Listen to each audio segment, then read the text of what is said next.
De Leone Sanchiella. What's up, YouTube? Psychic Trauma here, hashtag living the stream, right? Bless the essence for the essence blesses. So, we're back at our compTIA. It's 3:05 p.m. It is 55 degrees Fahrenheit outside. It's been a cold, wet, rainy May. A couple of days ago, it was 80 degrees. I went into the river. It was cold as fuck. Alrighty. Um, yep. So, yeah. Let's go here and let's double check my stream is properly going. Alrighty. So, yeah. Hey, Rumor, happy Tuesday. Um,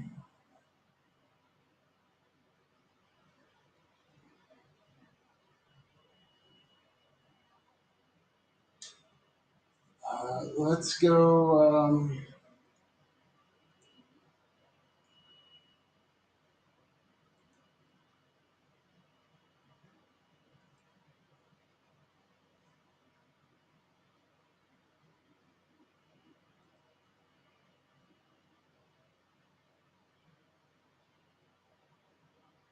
Here, because I'm getting the stream set up over here to make sure everything's audio is doing good. Alrighty. Yep, that seems right. We'll go here. Alrighty. It sounds everything is legit. So, yep. The stream should probably last about an hour, maybe two at 6 o'clock. We have a CSA meetup that we're going to. So let's get back to our structured plan. Let's go back to present screen, or no, it's right here. So click, click. Alrighty. So this is our next thing, study task. All right, we did this. Alrighty. So it no longer shows the gap control system one. When you complete, oh yeah, it is right here. Right here, it says click and done. Okay. So our next one will be the PBQ, compare and contrast security control and framework types. That's what we're on, yo. Here we go. Study task.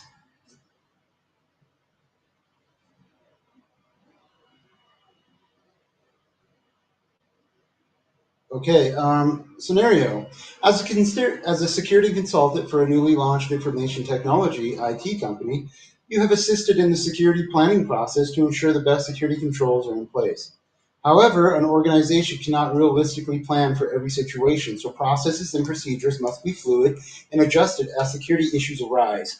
With all things considered, the company has asked you to extend your consulting work past the initial planning process to assist with any security issues that arise in the first few months of business. You will also help select security controls to resolve any such issues. Alrighty.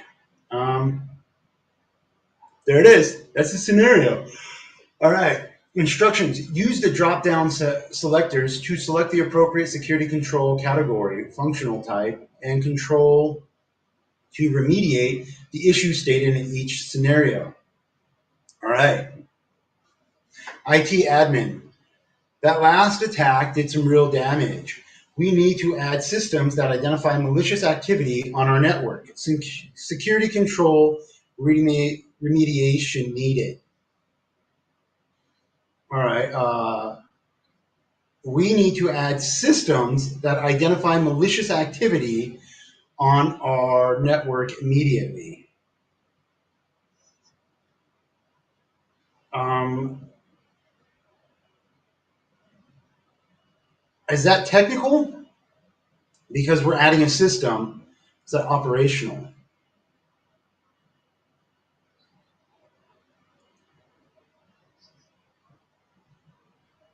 All right.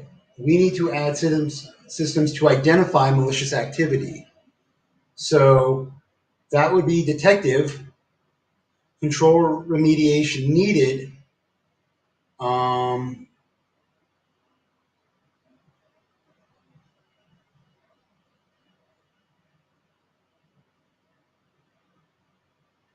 install alarm, install barrier. We're identifying malicious activity. Um, is that a perform security audit or that's an update policy? Hmm, man, these are tricky, all right? This I'm really not sure about, okay? Scenario two, all right? The CEO. Our employees are visiting bad, unsecured websites way too often, but we have even stated that they shouldn't be doing this. All right, security control remediation. Um,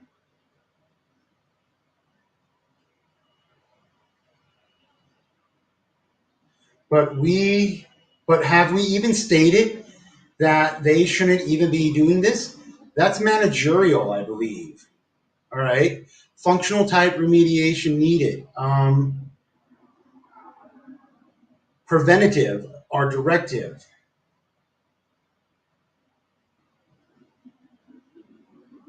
I think that's a directive. All right.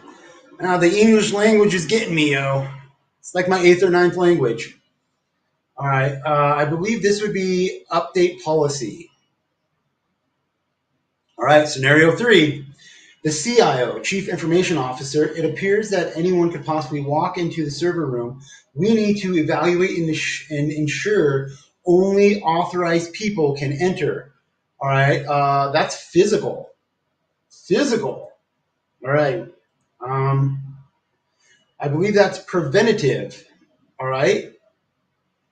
It appears that anyone could possibly walk into the server room. We need to evaluate and ensure only authorized people. Corrective or preventative? I'm going to say preventative. All right. Um, it's not install alarm. Install barrier. Install key card. I'm going to say install key card, right? Because the key card to authorize entry. So here we go. Finish. Oh, damn. You got 6 out of 9 correct. All right. Scenario one needs a technical control. All right. I guess that's technical, not operational. Technical was the second choice on that. All right. The technical controls encompass the organization's hardware and software, such as operating systems and security appliances. Scenario one needs a detective functionality type.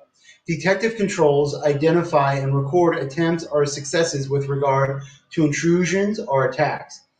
A prime remediation for this scenario would be a firewall. Oh, okay. Alrighty. Scenario two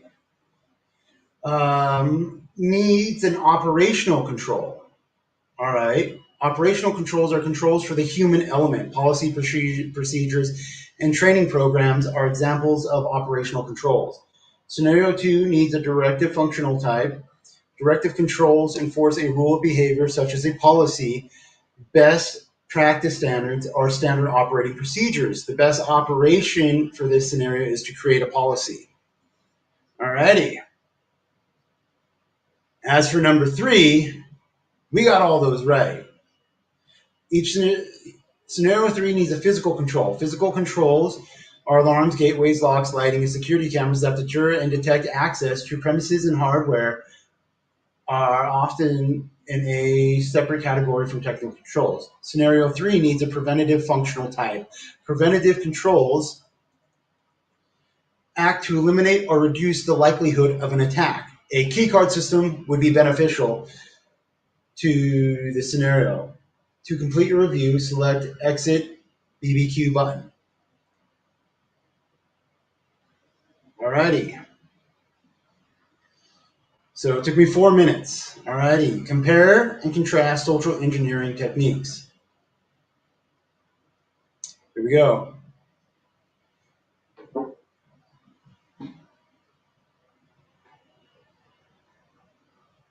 Alrighty. Scenario. You are a new security support specialist for a large shipping and logistics organization.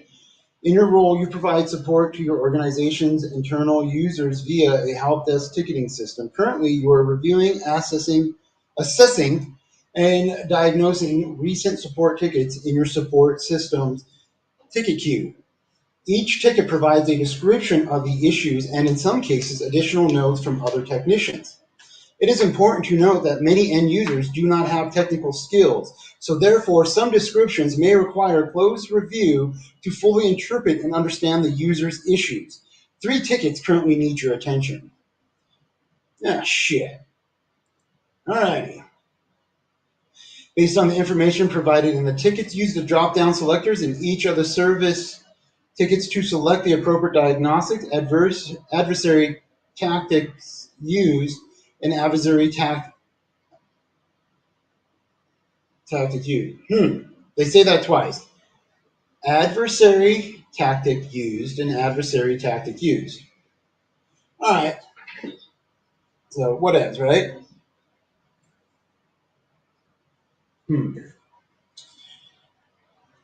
This is an open service ticket 5150, the date, and submitted by Jalen Morgan. Okay. Message. I received an email from what appeared to be one of our business partners. They were extremely friendly, referred to a recent dinner they had with our CEO, Mr. Daniels, and mentioned there was a pending invoice on their end from us. They indicated that given our close relationship and the importance of the upcoming project, the CEO suggested that they reach out to me directly to sort this out. An hour later, I received an email with a purchase order document attached. I clicked it and opened it. It was a document that asked me to verify banking information, which I provided. How? Diagnosis.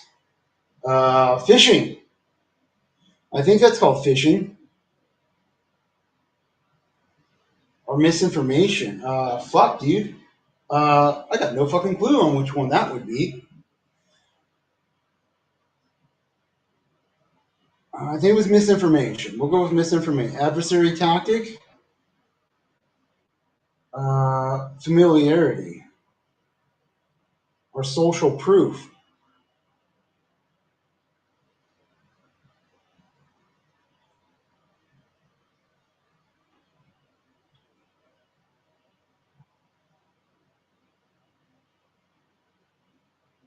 We'll go with familiarity. Mitigation.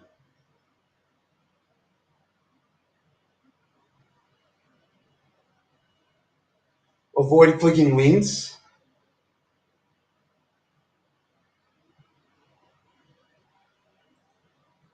Um, yeah.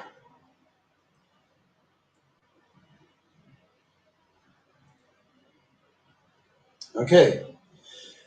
Message. I received an email from IT to install the remote app to fix my PC. I had to ship out a few boxes, so I let the support person work as he was in a rush. When I came back, my computer was on pornography site and it keeps doing pop-ups. What were you fixing anyways?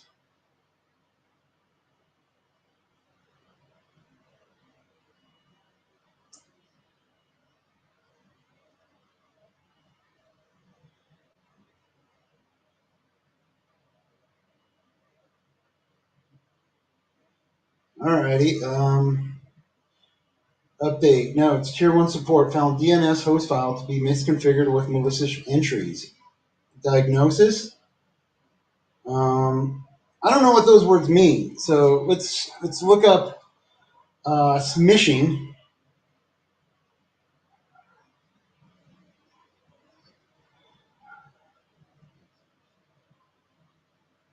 SMISHING.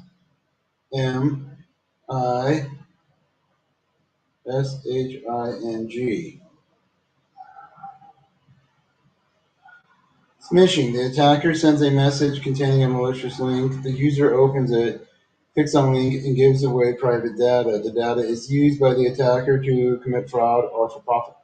Smishing is a social engineering attack that uses fake mobile text messages to trick people into downloading malware or sharing sensitive information.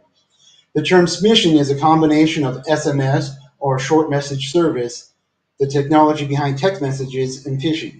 All right, so it's not smishing. All right, let's go with welling. All right.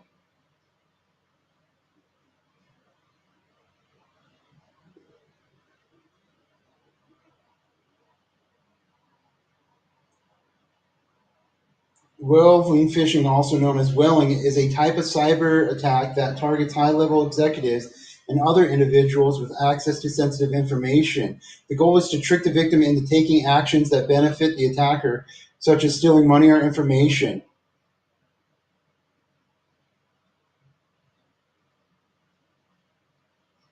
Oh, so this one would be whaling.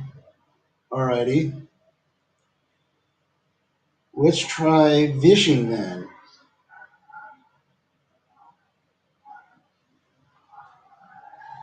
All right. Uh,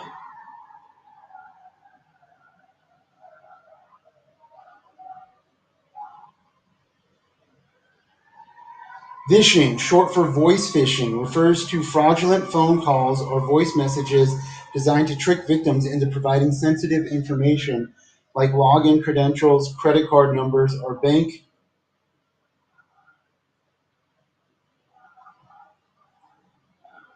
Hmm.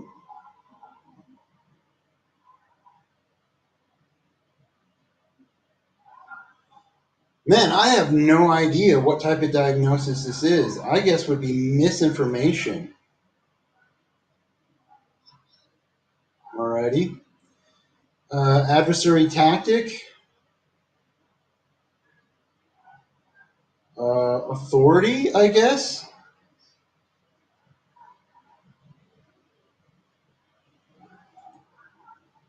All right, mitigation.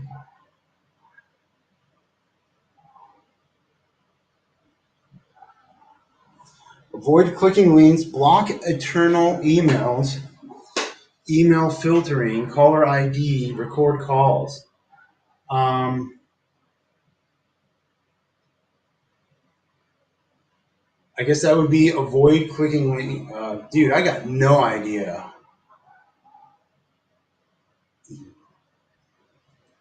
Man, this is a hard one. All right, on to the next one. Message. I received a call from one of our vice presidents. Well, he said he was vice president. He was a little angry for faxes not working. I'm new here and thought it would be best to help him. He sent me a file he needed faxed ASAP. I opened it and there was no document. It's weird, but every hour my application closed and my computer's reboot. I keep losing my work. All right, so this would be the vishing, right? Because vishing is a fraudulent phone call. All right.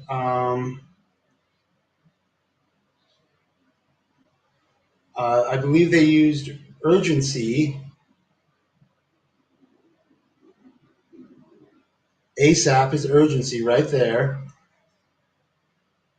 And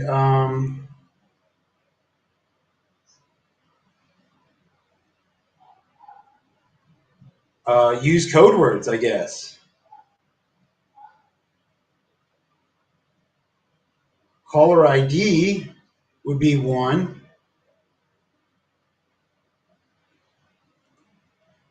Or code words, because if you use code words to say, "Oh, hey, I'm the actual dude in charge," but okay, 4 out of 9 correct. In ticket 5150, this one, the purchaser received an email from a routine vendor. The attacker used a tactic of familiarity to impersonate the vendor by asking how everyone was and setting a tone of comfortability. The diagnosis is a whaling attack, as the attacker directed the message specifically to the CFO. All right. Tier 1 support notices indicate that the attacker used a lookalike domain as an email address to seem legitimate. The O in the top, in the word top, was actually a zero. You can mitigate this method of trickery and attacking with user training.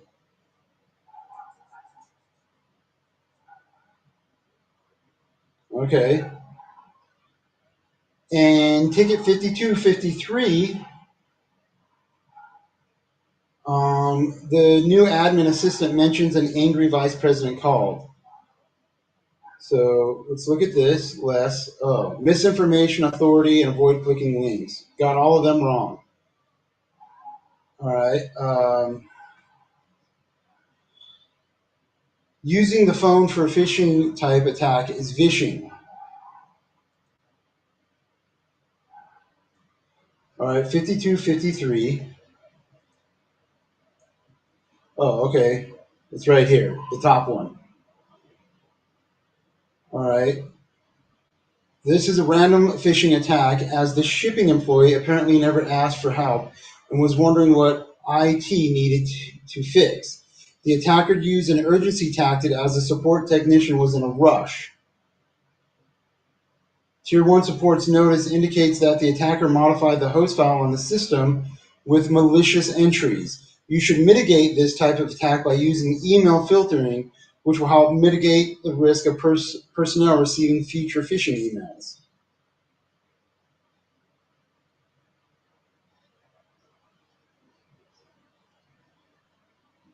Oh, okay. I thought the support person was in there. Alrighty. It's fucking wrong, dude. Alrighty. In ticket 5259, the new admin assistant mentions an angry vice president called. Using the phone for a phishing type attack is phishing. It turns out that the VP was an attacker who used an approach of authority to trick the employee. As Tier 1 support noted, a script ran every hour on the hour. You should mitigate this type of attack at the beginning of the incident by employing caller ID, which would have tipped off the new admin assistant that the call was not legitimate. Adversary tactic. Um,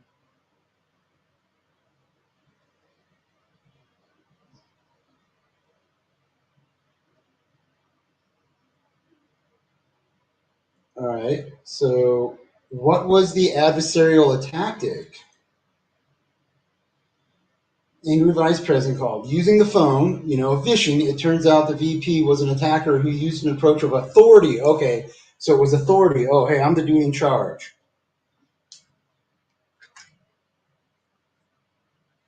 Yep. Alrighty.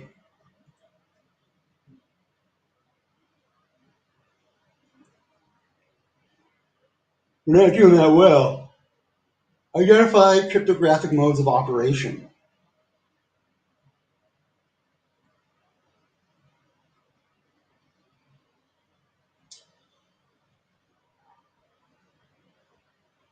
Alrighty. A system, here's the scenario. Oh, oh my fucking god, dude. Oh, why does my fucking side hurt still? Dude, we're weeks into this motherfucker.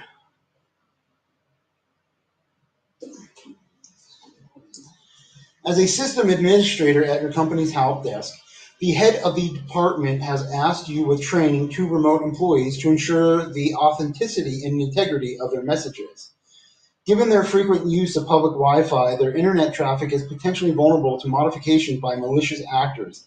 As part of the training, you instruct them to send a message that applies digital signature techniques, which allows you to check for potential security issues.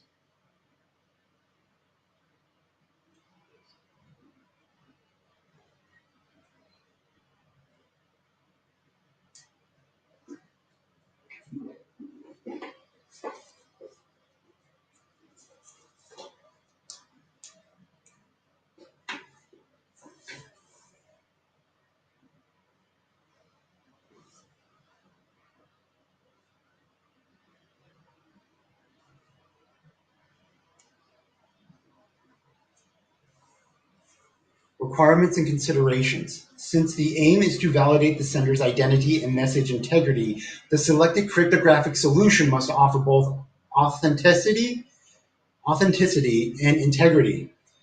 The available solution should be efficient enough to be practical for everyday communications while maintaining a high level of security. The remote employees must comply with all relevant data protection regulations and the company's privacy policy. All right, so it's telling us right here, right? Since the aim is to validate the sender's identity and message integrity, select cryptographic solutions. The selected cryptographic solutions must offer both authenticity and integrity. The answer, the solution, should be efficient enough to be practical for everyday communications while maintaining a high level of security. The remote employee must comply with all relevant data protection regulations and the company's privacy policy.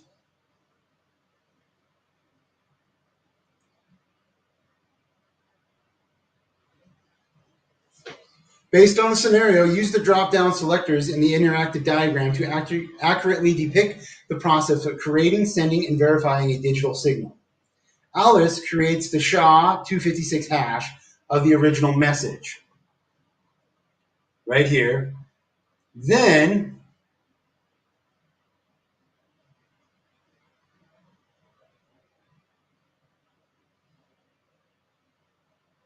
she should perform a signing operation using her private key. Right? Because you're not going to use your public key because that defeats the whole purpose. Signs using Bob's public key? No, because it's Alice's. All right? Verifies using her private key?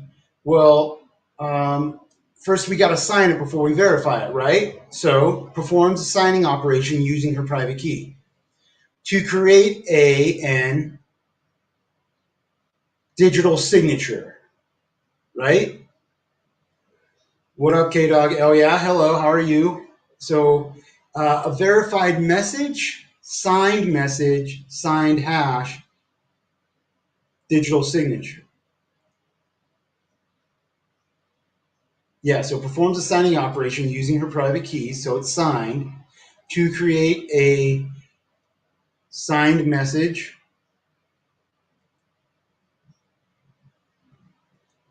All right, so I'm thinking digital signature or signed message. I'm going to go with digital signature. All right. Next, Alice attaches the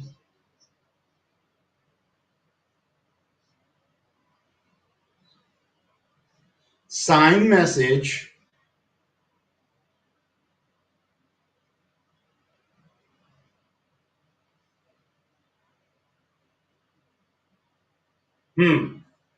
Okay. So this is signed message. Next, Alice attaches the digital signature to the original message to deliver to Bob.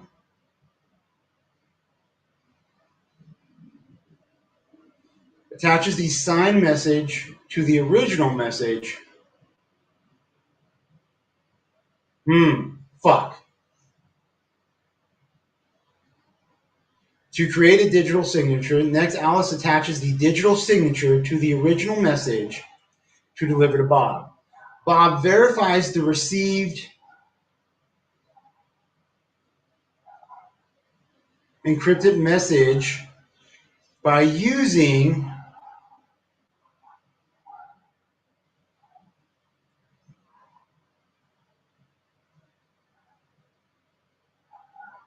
Alice's private key, right? Resulting in the hash of the original message. Bob then performs a comparison of the hash message with his computed hash and finds his computer hash is here. Therefore, can Bob confirm the message integrity? No. Because remember, these are supposed to be the same, right? This number and this number are supposed to be the same. So this number and this number are the same, but this has to be the same as this. Finish. Fuck. All right. What did I miss? Okay, these two right here is what I missed. So let's go look up here. All right, Alice first computes a SHA-256 hash of the original message in the process. Then she performs a signing operation using her private key on this hash to create a digital signature attached to the original message. All right, performs a signing operation to create a digital signature. All right, using the digital signature will help verify the authenticity and integrity of the message. Bob, the recipient, uses Alice's public key to verify the received signature. All right. right? This verification yields a 256 hash of the original message. So this would be, all right. Bob also computes his own hash of the received message and compares it with the hash obtained from the signature. In this scenario, Alice's message's hash was this, Bob's computer hash this. As the hashes are different, someone may have tampered with the message during transit. Therefore, Bob cannot confirm the integrity of the message. All right. So this would be Alice's private key, right? Or no, public key. The recipient uses Alice's public key to verify the received signature.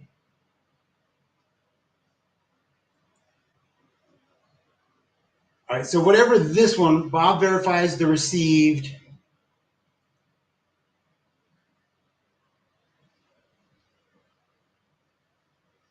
Yeah, I'm a little confused about this one right here. I understand this one is the public key, Alice's public key to verify it, all right? So my private key is what I use to encrypt. The public key is what somebody uses when they get the message to decrypt, all right? Okay, so we'll go exit PBQ. Implement certificates and certificate authority.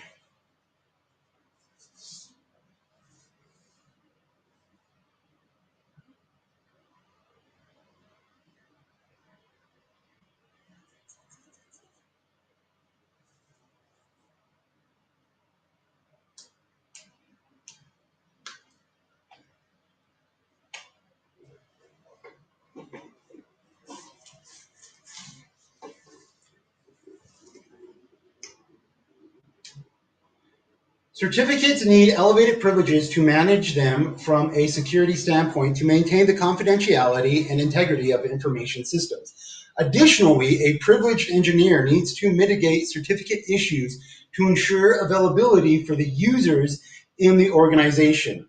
As the level 2 support engineer, users who cannot accomplish tasks due to the certificate issues regularly approach you. To help them resolve such issues, you must understand the user's comment and your organization's certificate information to identify the issues and define a solution.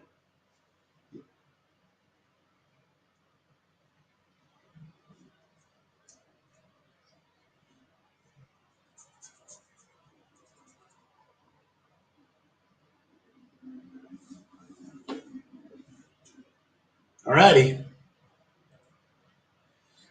Based on each user's comment, use the drop-down selectors and checkboxes to identify the most likely issues and solutions to the certificate problem. Accounting intern. I'm trying to browse this website using an IP address. When I do, my browser displays a certificate error. What's wrong? Likely issue?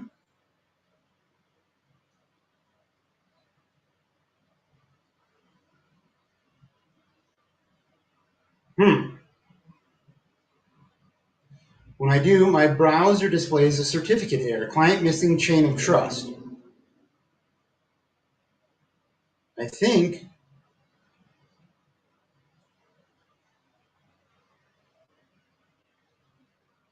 the system is compromised with malware. No. So I think it's the first two. The cert is configured with FQDN. Let's type that in.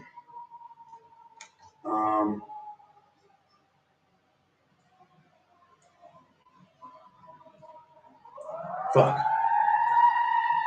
Cert configured with FQDN.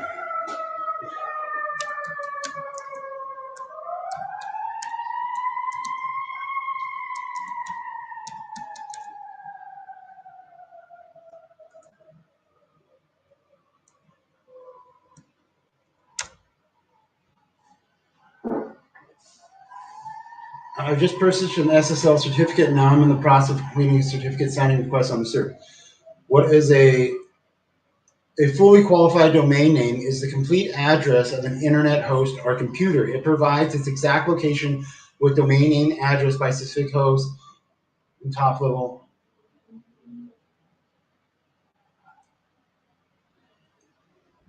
Well, if the cert was configured with that, then you want to be getting a certificate error, right? So we're going to go with client missing chain of trust.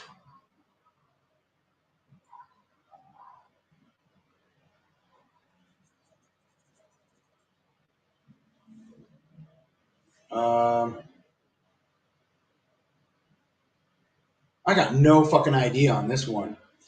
HTTP would be no. You want the HTTPS. That's better. Um, Man, no fucking clue. Is it install secure GA? Let's find out what that is. Install secure CA-G2 cert.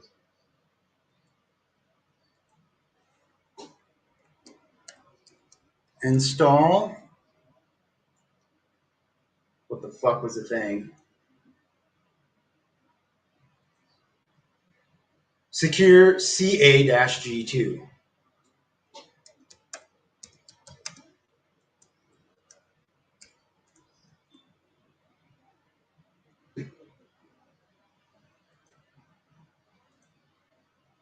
G2 cert.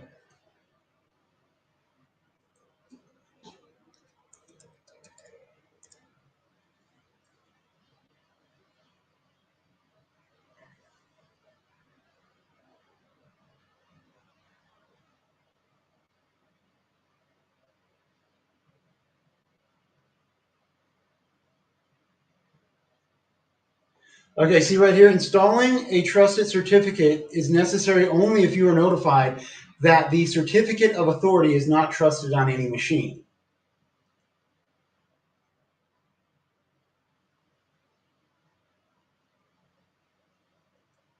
Okay, that's something you use to be fucking to say you're certified. All right. So if somebody's asking me, trying to come at you, hmm,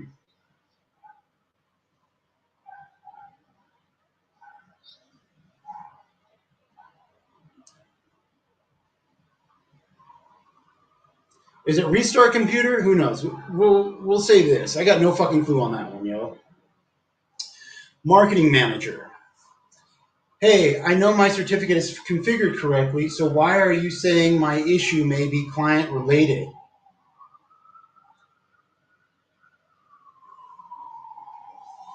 Issued by GoDaddy Secure Certificate Authority. Expires August 11, 2020. This certificate is valid. All right.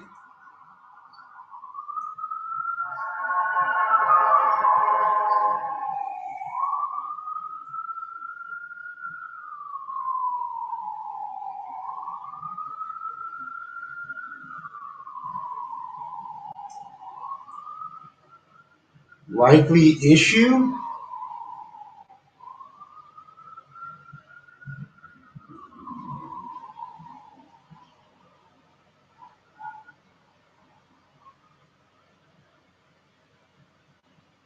Hmm.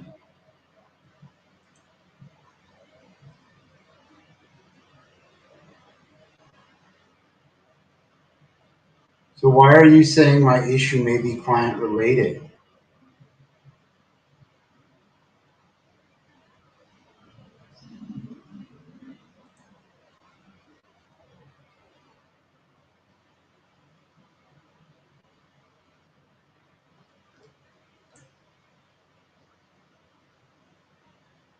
The client is incapable of SSL.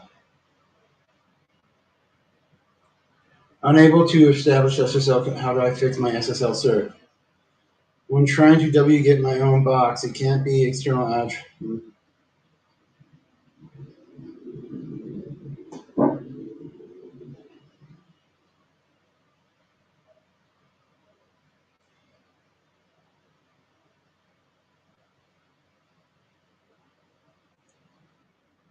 So are you saying my issue may be client related?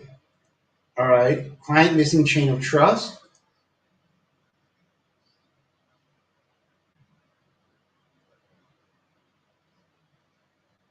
All right.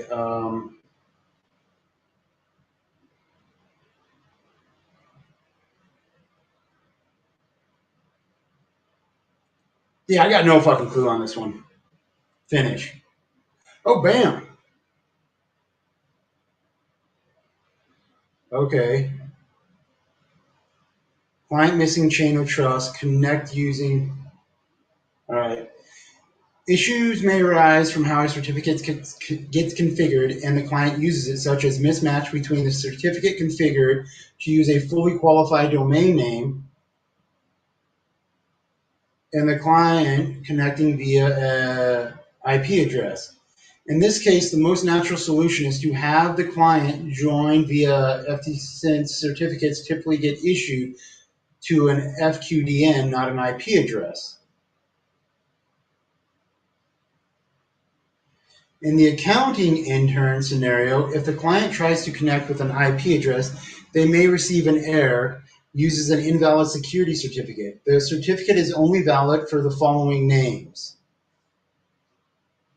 All right, if the client receives an error like that, it is evidence that the domain was issued a certificate and the user needs to connect using the full domain name. Okay, HTTPS. All right. Furthermore, most domains with a large amount of traffic reside on several machines with different IP addresses for load balancing. And the secure sockets layer SSL cert that the sites carry matches to the domain, not the IP address. IP addresses can change all the time, but domains are usually kept more static. Alrighty. Hey yo, is this the reading materials for Sec Plus? Sorry, new here. Um,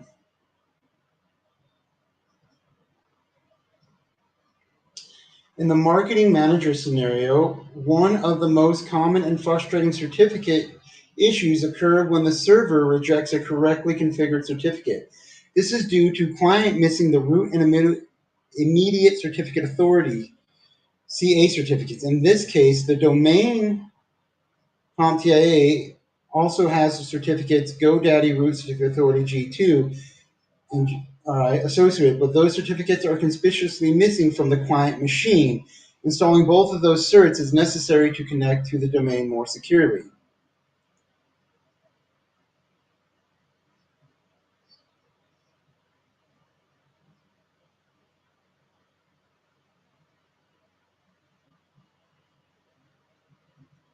Oh, okay.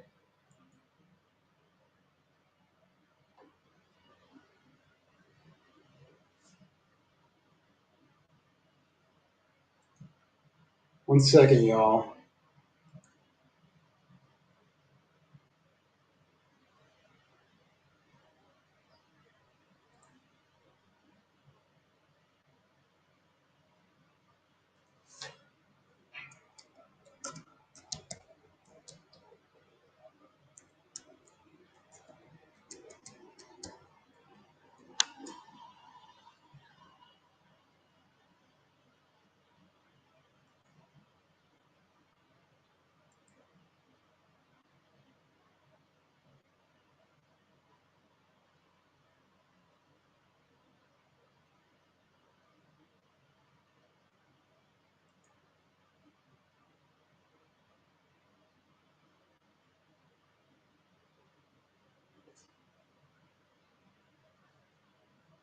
Gotta look some stuff up, right? Gotta know what to fucking do.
Back at it. Keep looking, right?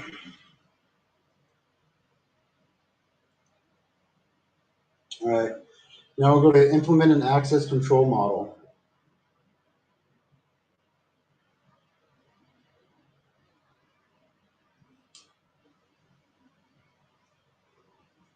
Well, I guess I should go back to presenting this.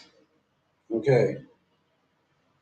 Scenario: a disgruntled admin in your company recently exploited owner-based permissions to upload a video containing rude statements about the CEO.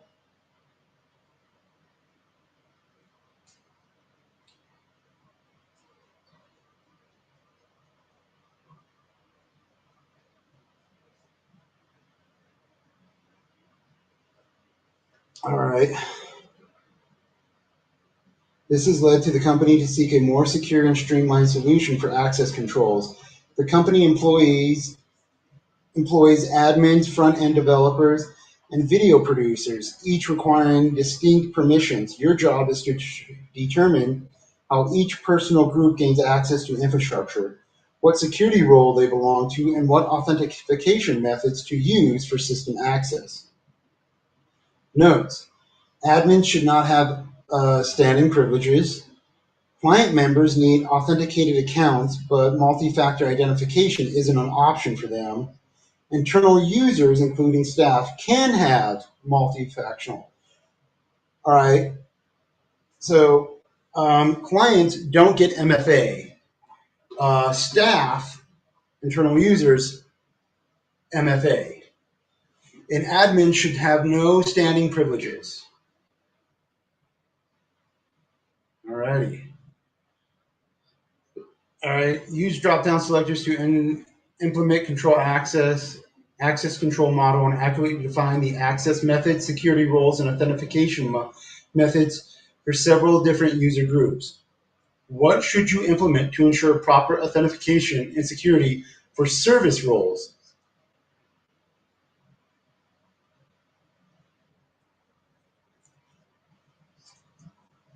Service roles, so that would be a role-based access control, right? Hopefully. What should you enforce to ensure proper authentication and security for service roles? Once it's service, wouldn't that be multi-factor?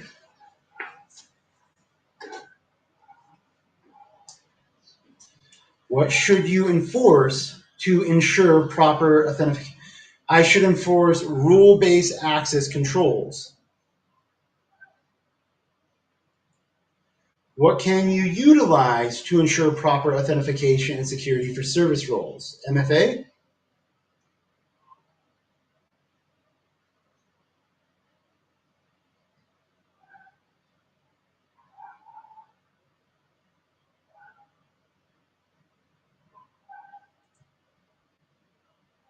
Hmm.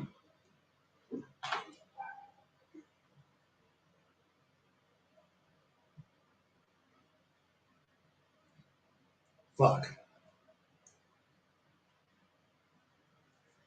What can you utilize to ensure proper authentication and security for service roles?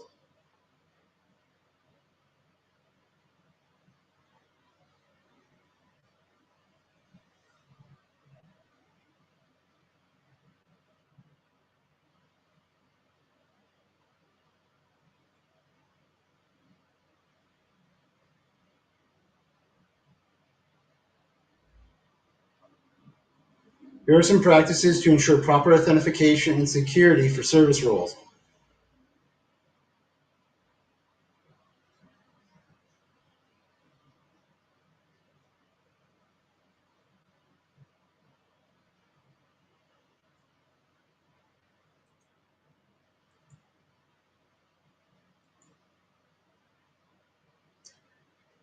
All right. Strong authentication. For strong passwords, multi-factor identification, consider biometric authentication. Least privilege. Grant users the minimum permissions required to perform their duties.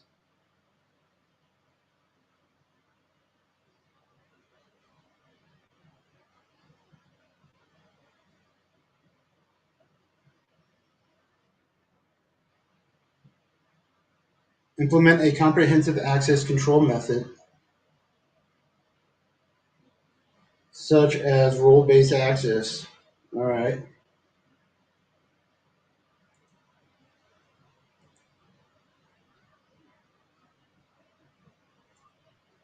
What can I utilize?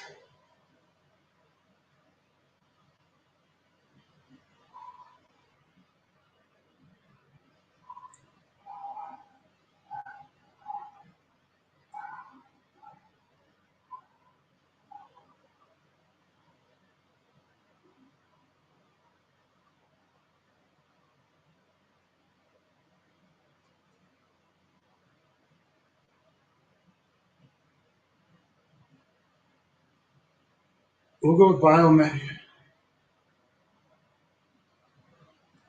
No clue on these. English is a little fucking thing. What? Don't see option, but should be MFA. Right? That's what I thought. I think this would be MFA, but the closest thing they got is password only authentication. No. All right. Backend access. Access method. Um,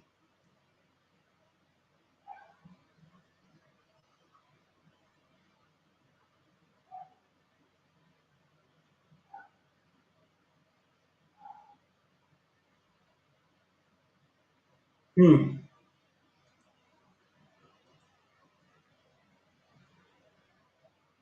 So backend access means that I don't think the client should have. This should only be all right. Security role is admin. Access would be client account, password, temporary elevation.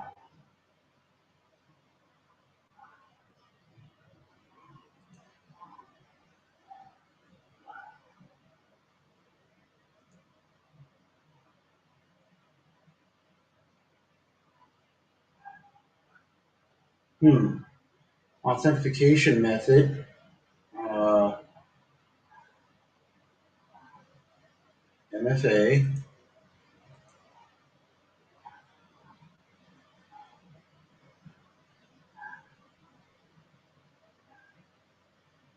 I guess that'd be temporary elevation. The web server. How would you access it?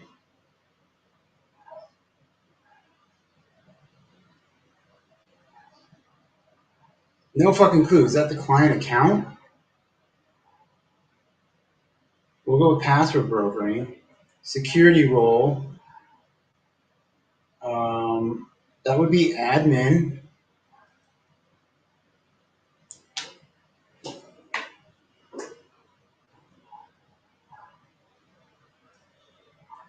Uh, Again, MFA. Okay, client access. Access method, client account, right? Security role, read only guess.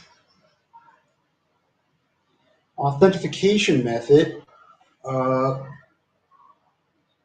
password or MFA, right? Developer access, developers, access method. Um, would that be an API or the web server? That's how they would access. Security role, developer, read, write, dev. All right. Authentication method. Again, you want to have multi-factor whenever possible. Production access, production crew. External account. Um, Read, write, production. Again, MFA. These MFA may be passwords, but we'll say MFA. Admins. Admin access, admins. Let's go with the scenario again. Admins should not have standing privileges. All right. Okay, client members, okay, need authenticated accounts, but multi-factor is not an option. So clients uh, would be a password because it says right here, need authenticated accounts, but multi-factor is not an option. I guess that would be certificate-based accounts, right? Because that's what the clients need.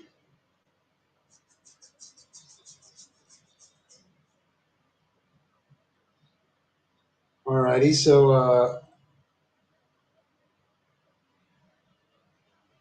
admin should have no standing privileges. So not all services. So we'll go with user account. Select. They would be admin.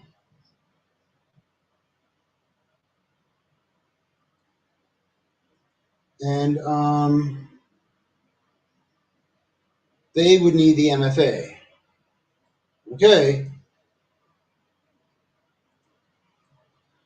Here we go. Finish. Oh shit. Damn, that was horrible. It would be nice if they showed what we're supposed to do here. The correct answer.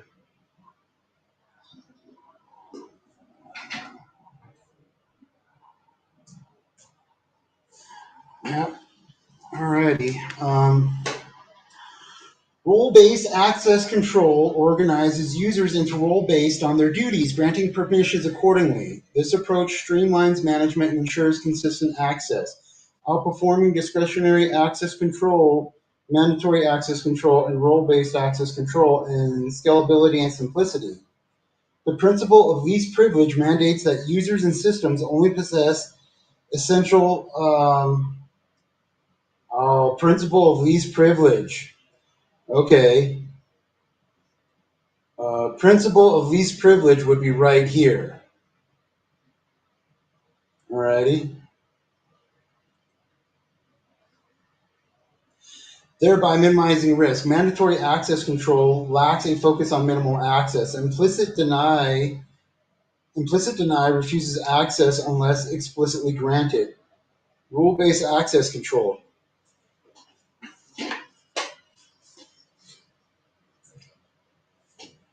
revolves around predefined rules, not minimum access requirements.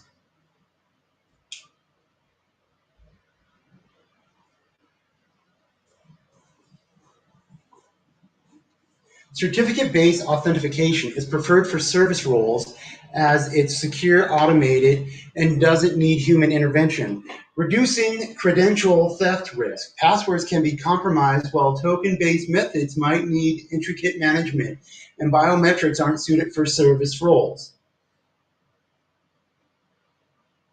All right. So I guess that would be this one. The web server and web app services should access a video storage backend.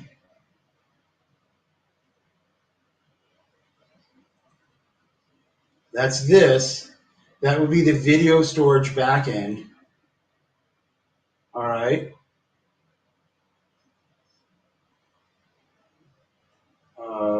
Right here, video storage backend with a read-only service role authenticated by certificates. This setup preserves video content integrity. Other methods like client account or password brokering could grant excessive access. Certificates robustly confirm server identities. Clients should access the web server with a read-only guest role using passwords. Since multi-factor authentication isn't an option for them, passwords remain the go-to.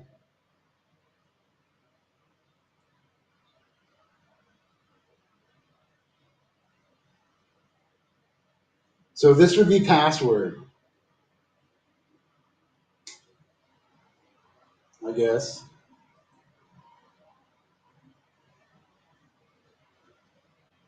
Admin or service roles would risk security. Alrighty. Developers require a read-write develop role on the web server pairing with MFA for optional security. Okay, we got all those correct.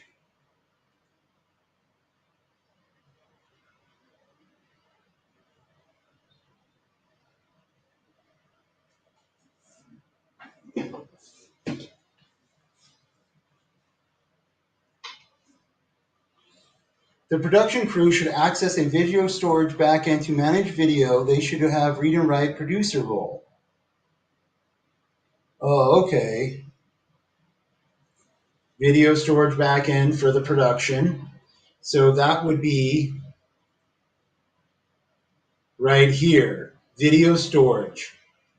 Be nice if they put the proper answers right next to it so I can understand properly.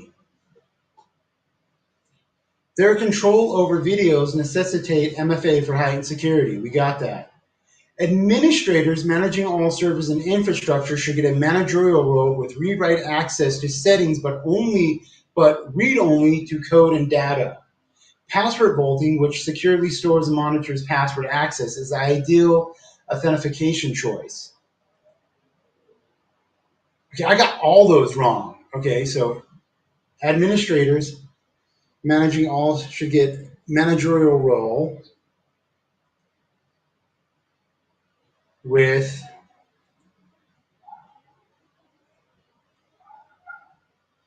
okay. Yeah. Alrighty. We'll exit here. What? Alrighty. We're not doing that well. Technically, we're failing. Right now, we are failing. Implement secure remote. Oh, shit. Yeah. 56. That's an F. Implement secure remote access protocols, performance-based questions.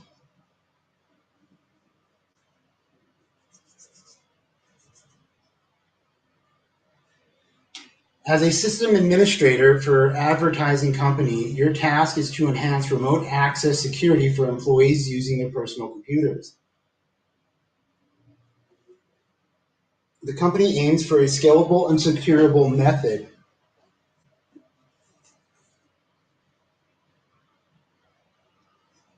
The company aims for a scalable and secure method that can efficiently handle a high volume of connections. The goal is to streamline the remote access process by avoiding the need for multiple gateway configurations while enhancing security.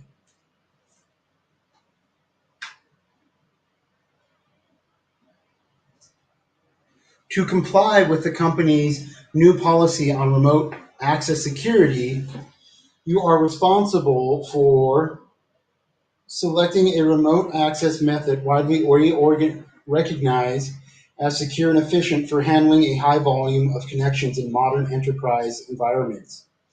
Defining a user authentication process that requires multiple proofs of identity, enabling a device validation method that utilizes asymmetric cryptographic algorithms to validate individual identity through a digitally signed identifier. Implementing additional layers of verification to enhance user authentication security. Implementing additional layers of verification to enhance user authentication security.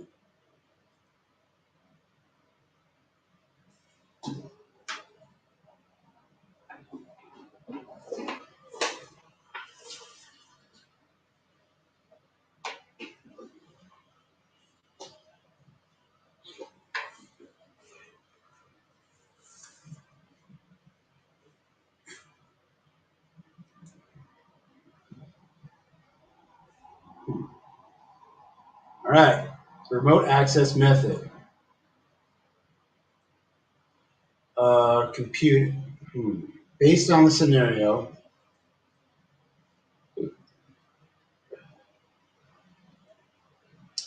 let's look at the scenario one more time.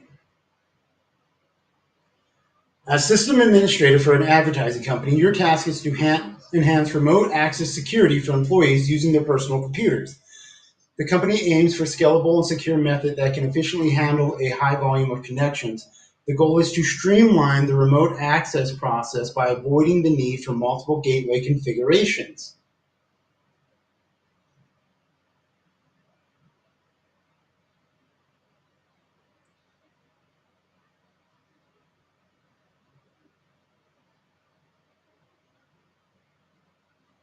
Alrighty. Man, these are remote access method.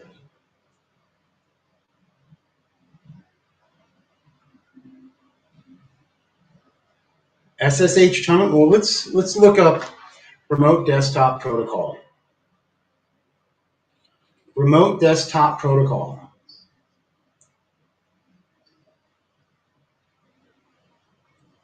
A secure network communication protocol offered by Microsoft allows users to execute remote operations on other computers. It facilitates secure information exchange between remotely connected devices over an encrypted communication channel.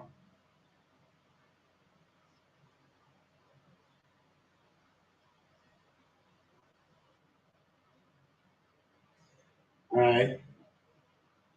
SSH tunneling.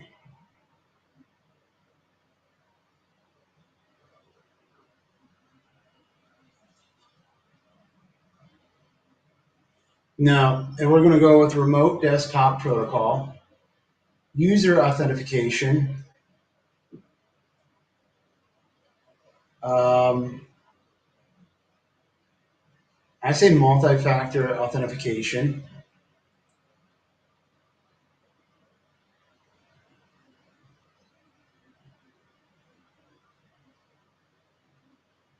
Yeah, at the bottom, implementing additional layers of verification to enhance user authentication security.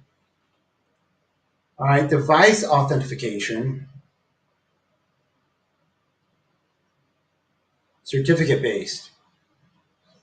Identify the security considerations for remote access that align with the company's guidelines. True, all that apply.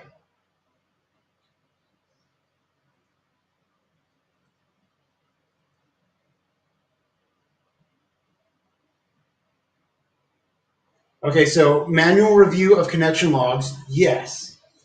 That means a person has to fucking look personally and manually fucking review it.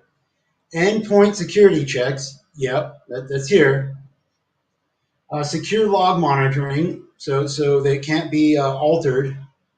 Allow connections from unregistered devices, no. Session timeout limits, um, yeah. Automated alert system for unusual access, yes. Automated software updates, yes. Data encryption at rest and in transit, yeah. And real-time monitoring of active connections. Finish.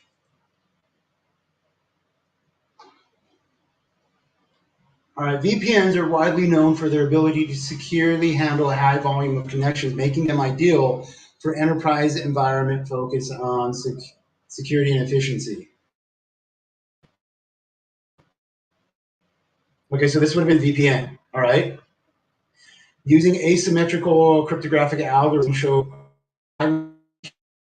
method of authenticating identifying new and security policy. Incorporating multiple authentication layers significantly boosts security by requiring multiple forms of proof before granting access, which aligns with the company's enhanced security goals. All right, manually. Oh, okay. So manual review of connection logs. That's wrong. All right. All right. We didn't click on this, so we got this correct. All right. We clicked on this, so we got that wrong. Manual reviewing the connection logs goes against the company's streamlining process goal and can be security risk due to the delay in reaction time. Allowing connections from unregistered devices would significantly undermine the network security, making this method inadvisable based on the company's guidelines.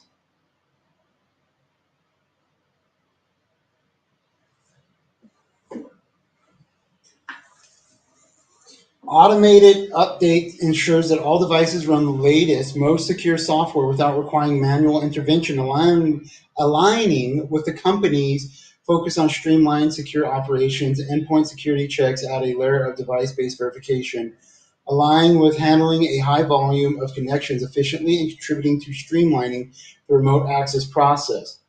Automatically logging out inactive sessions after a predefined period reduces the opportunity for unauthorized access, enhancing security, encrypting data at rest, and during transmission ensures that sensitive information is always secure. The impact on efficiency is negligible or non-existent. Keeping secure logs aids in identifying unauthorized or suspicious activity, thus enhancing security. This practice allows for real-time oversight of network activity, aiding in identifying and preventing unauthorized access. An automated alert system helps identify unauthorized or suspicious activity in real time, aiding security and efficiency.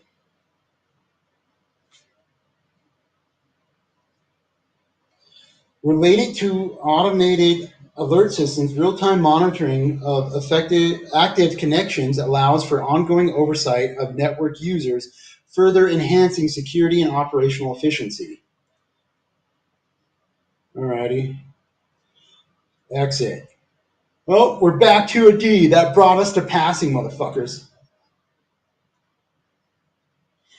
Analyze infrastructure types and functions. I am fucking hungry, motherfuckers. Yeah, yeah. I'm hungry, dude. Alright, scenario. I gotta go to the bathroom also. A mid-sized retail organization plans to move its monolithic e-commerce application to the cloud. The CTO, Chief Technology Officer, has concerns about minimizing the attack surface, ensuring data protection, and avoid vendor locking. The application handles sensitive customer data, including login credentials and payment information. I gotta go take a piss.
51 degrees outside, and it has been cold all fucking day long. All right, anyways, let's get to this. As the lead security consultant, your primary role is to conduct a high-level security risk assessment. You must analyze how serverless computing and microservices each impact security considerations like data protection, attack surfaces, and vendor dependencies. Your recommendation should provide the most secure and scalable solution for the organization's specific needs. Requirements and considerations. Reducing the attack surface. Assess how each architectural approach inherently limits or expands areas vulnerable to attack. Data protection. Examine how serverless and microservers handle encryption, access controls, and data integrity, particularly for sensitive information like login credentials and payment data.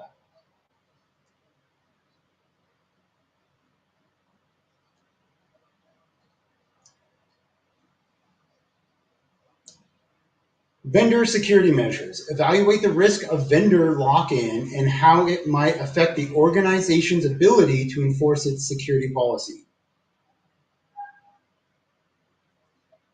What the fuck is vendor lock-in? Is that where they lock them into a server with constant or yeah, constant or whatever that word is to maintain a certain level of privileges? Constant privileges? I don't know what that word is. Evaluate the risk of vendor lock-in and how it might. It's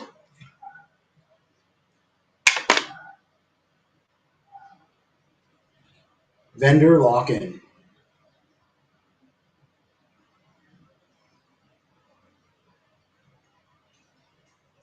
Evaluate the risk of vendor lock-in and how it might affect the organization's ability to enforce its security policies.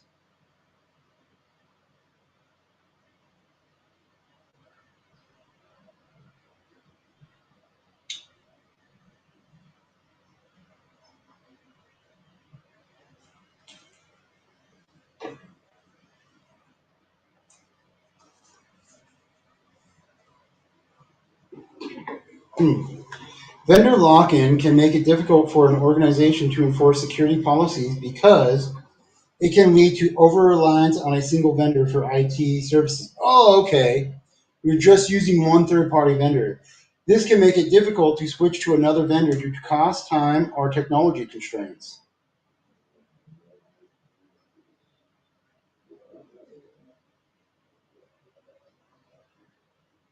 All right. Complexity of security management.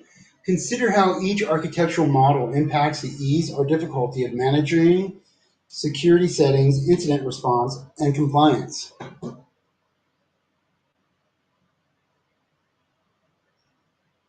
Wait. Vendor lock-in is basically when the cost of switching to another vendor is expensive or hard to transition, so you're stuck on a current. Yep, that's right. Alrighty, here we go. Um,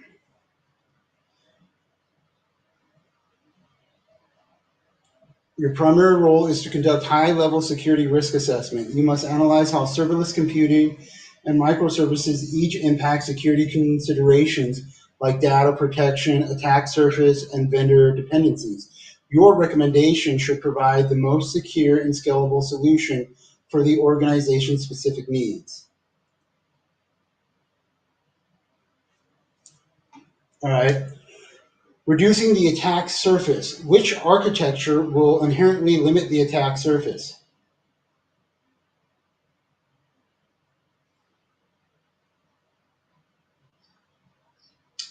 I think that's neither. Let's go back to reading the fucking thingy.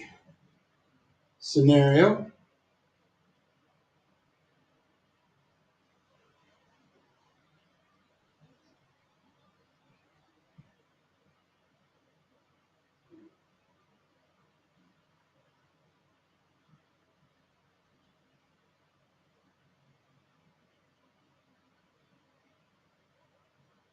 How serverless computing and microservices each impact your security consideration.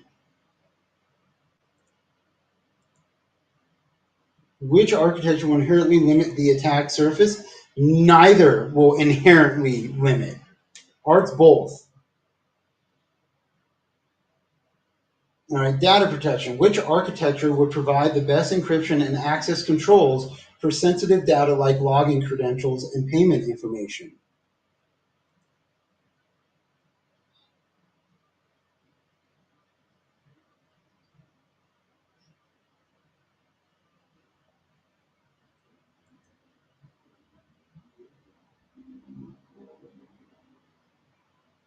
I think the first one's both and the second one is neither. I'm not sure.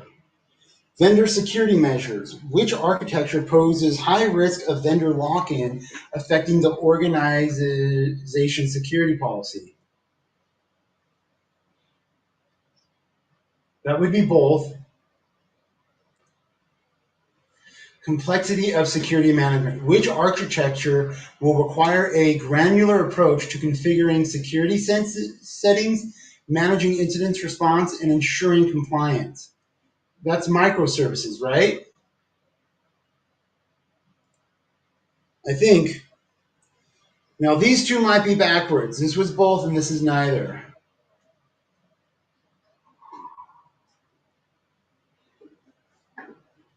But I may get it right. All right, so, anyways, serverless computing generally reduces the complexity of security management. True or false? Serverless computing generally reduces the complexity of security management.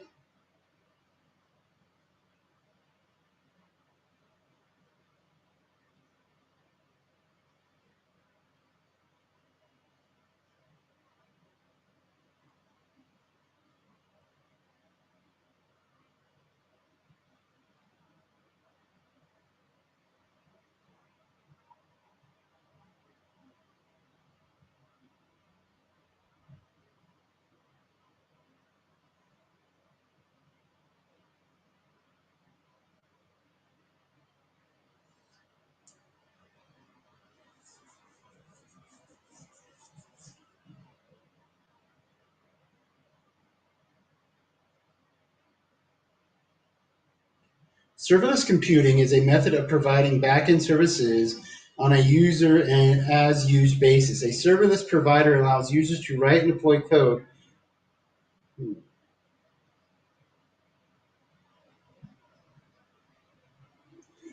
Does serverless computing generally reduce the complexity of security management? Serverless computing can reduce the complexity of application development by simplifying deployment models and preventing waste production cycles. However, serverless computing can also prevent security concerns due to present. All right. However, serverless computing can also present security concerns due to its shared environment and distributed nature.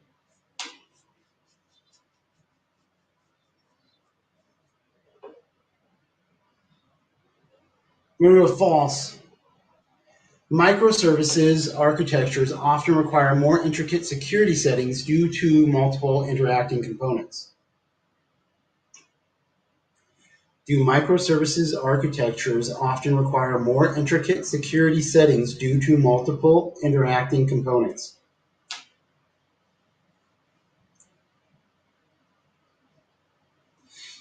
What are the common risks for a microservice architecture? In a microservice security architecture pattern, common risks and challenges include increased attack surface due to the distributed nature of services, potential vulnerabilities in communication between microservices, difficulty in enforcing consistent security policies across multiple platforms, multiple services.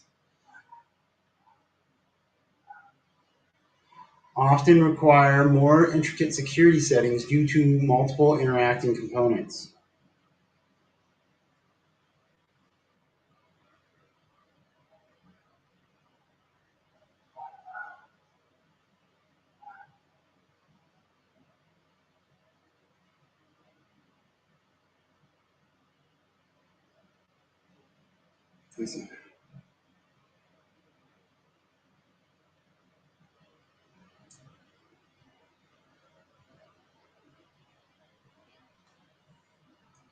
We're going to go ahead and say true. Vendor lock-in does not significantly impact an organization's ability to enforce its own security policies. That's false. It does significantly impact. Stateful processes like user authentication are generally harder to manage in a microservice architecture. Are stateful processes like user authentication are generally harder to manage in a microservices architecture?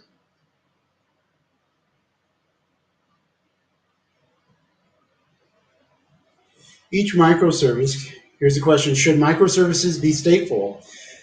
Each microservice can either be stateless or stateful. A system that uses microservices typically has stateless web and or mobile application that uses stateless and or stateful services. Stateless microservices do not maintain any state within the service across calls.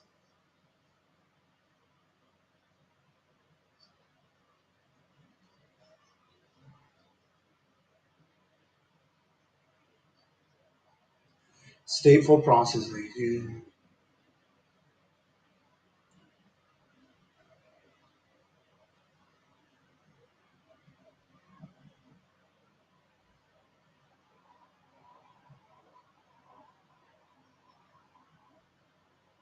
What are the disadvantages of stateful application? Stateful applications generally require more resources to maintain state information, making them more expensive to run compared to stateless.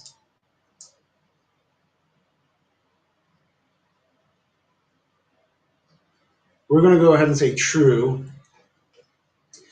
Serverless computing typically offers better cost efficiency for short-lived and infrequent requests. Yes, that's true. Finish. Ah, fuck. Alrighty, let's go up here.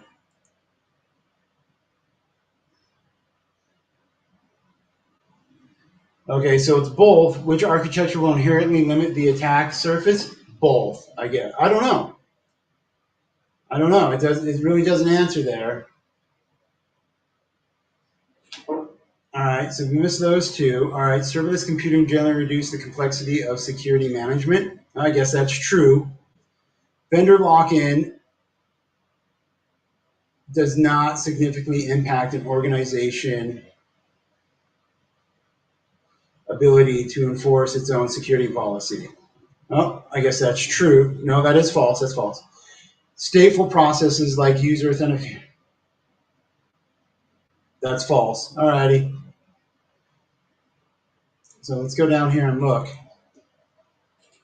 Serverless architectures are managed by cloud provider, reducing the number of components you need to secure, thus limiting the attack surface.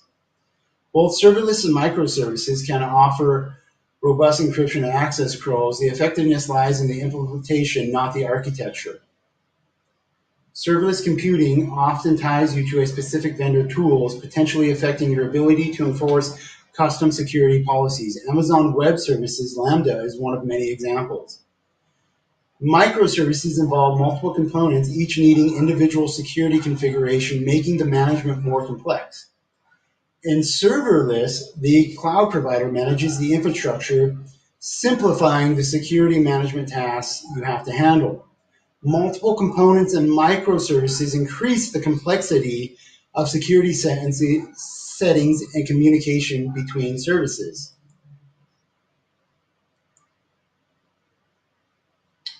Being tied to a vendor can limit your flexibility in enforcing your own security measures.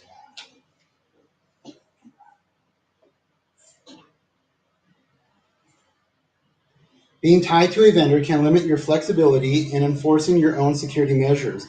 Vendor lock-in can limit flexibility in enforcing organization security policies. Microservices provide more control over stateful processes, contrary to the statement. Serverless functions, on the other hand, are stateless by their design. Serverless billing is based on the actual resource used, making it cost-effective for infrequent, short-lived tasks.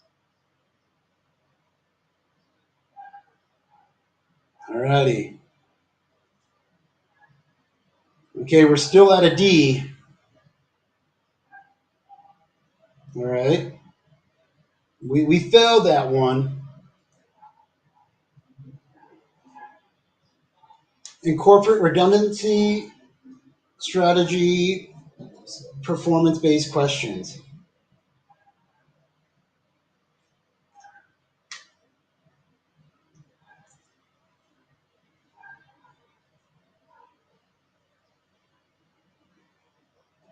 A mechanical contractor's existing a mechanical contractor's existing infrastructure cannot handle capacity demands, and its design hinders its ability to scale in response to the company's rapid growth. Recently, performance issues with computer-aided design (CAD) and accounting servers severely impact staff productivity, and leadership has asked you to identify potential solutions to avoid this problem in the future.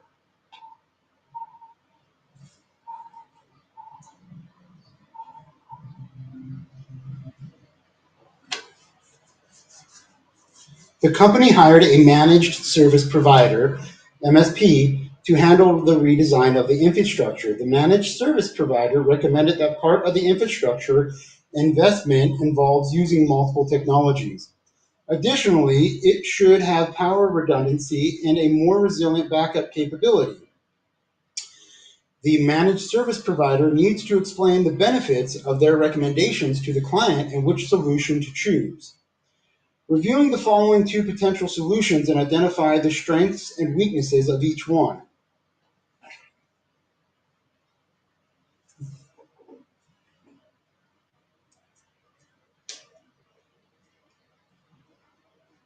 Review the following two. Oh, you guys hear the thunder and the rain? Got to go. Good luck with the course, fam. Hey, thanks. Saisiu? I don't know how to pronounce that. Saisiu or Saisiux? Or Saisiux? All right.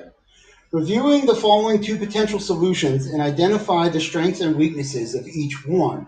The client noted they will spend $250,000 if the solution fits the company's needs. Another service, the MSP, provides its periodic testing of the chosen solution.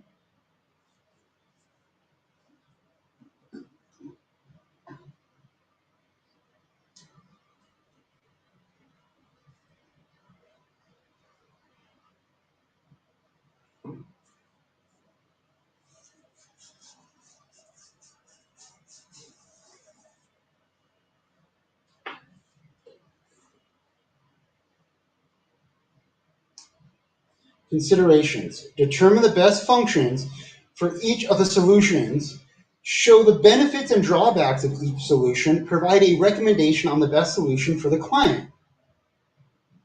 Alrighty, here we go. Oh shit. Based on scenario, drag the benefit drawback to the appropriate solution. Then select the drop-down selector for recommending the best solution and the checkboxes for the requirements met by the solution.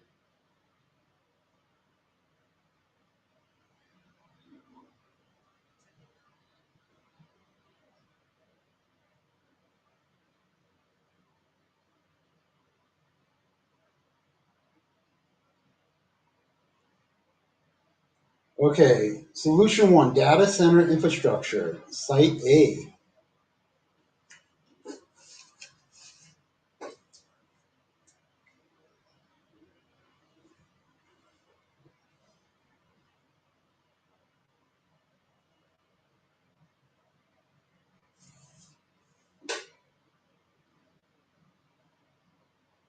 Windows CAD server backup A, Windows accounting server backup B.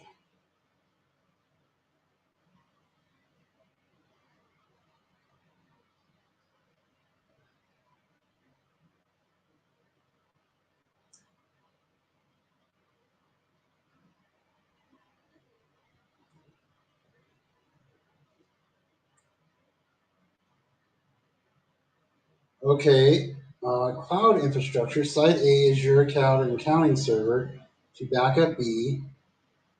Site B, AWS CAD and accounting server backup A. Alrighty.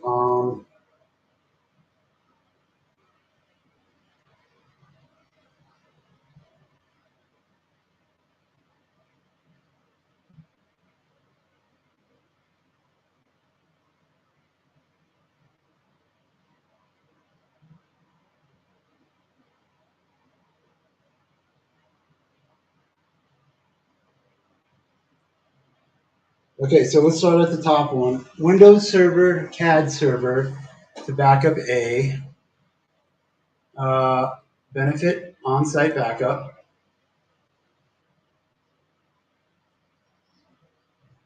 Oh my God, you only get to choose so many.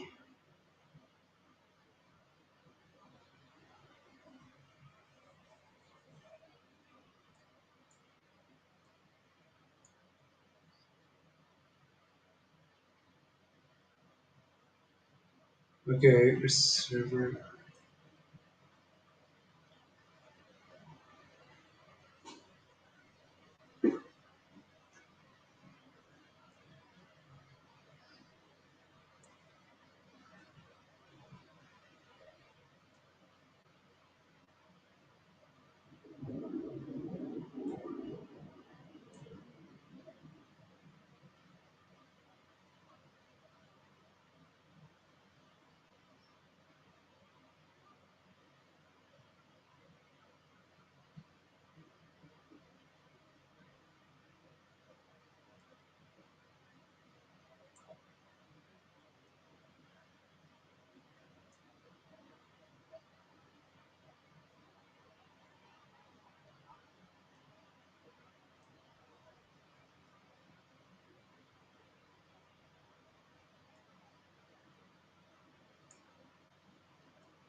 I've got no idea on these ones.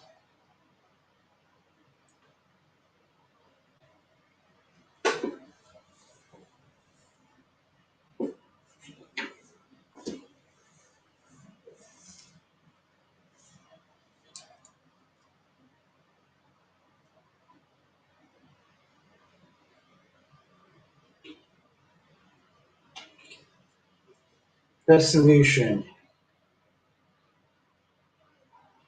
I would go with cloud infrastructure, power redundancy, resilient backups.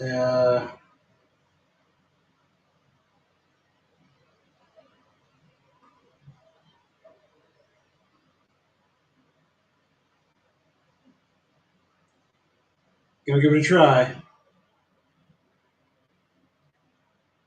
8 out of 13. For solution one, the data center infrastructure has much simpler architecture.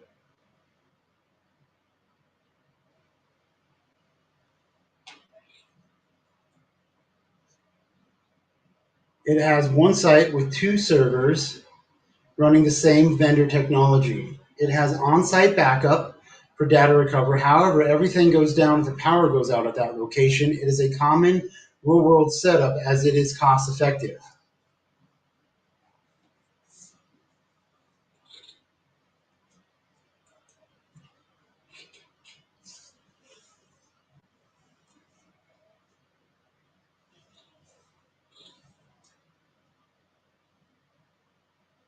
For solution two, cloud infrastructure has a much more complex architecture. All right, so more complex infrastructure.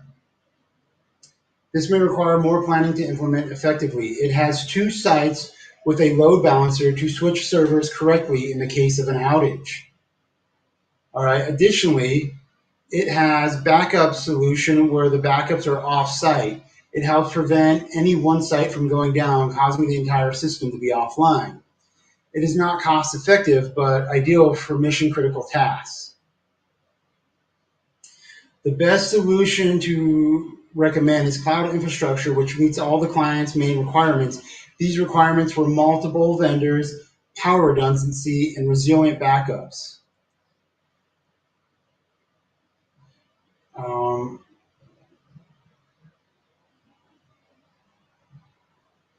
oh, I guess I misread it. I guess they wanted multiple vendors. I'm fucking starving, dude. I'm gonna put some food in the fucking oven.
All right. Oh, okay. Let's get back at it. Man, I should have started that food an hour ago. I'm fucking starving, yo. Alrighty, types of vulnerabilities.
Alrighty. Scenario. You are a security analyst at an e-commerce company. The contact support team has received complaints from users who cannot check out the items saved in their shopping carts. A server administrator disabled several security controls while urgently troubleshooting this issue. While the shopping cart now looks properly, no, while the shopping cart, oh fuck, hold on. Um, I gotta mute that. Okay. Am I getting fucking notifications here?